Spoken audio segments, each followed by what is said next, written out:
Hello and welcome to this new tutorial. So this is going to be a quick one. We will just make a simple method that we'll call the get previous block method, and as you can guess, will be just used to get the last block of the current chain we're dealing with at any time.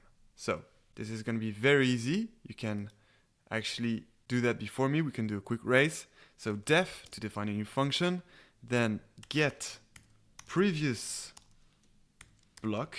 That's how I choose to call it. Feel free to call it by any other name if you like. Get previous block. And then so which argument is it going to take? Well, it's only going to take one argument, which is self. And that's because in order to get the last block of the current chain, well, we simply need the self.chain variable, because chain is the list of all the blocks in our blockchain. All right, so we only need self, and to get this last block, and this is so simple that we will directly return it.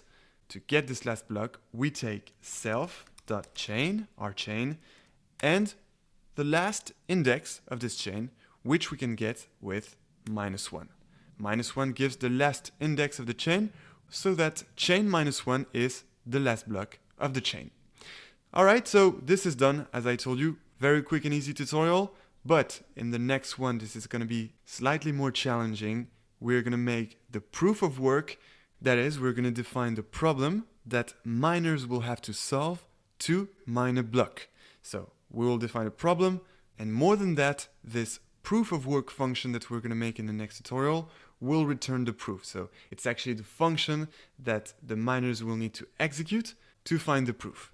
And at the end, the function will return the proof, and this will be exactly the proof that we need here to create a new block, with also the previous hash, but which we already have thanks to the last block, which we can get thanks to this get previous block method that we just made.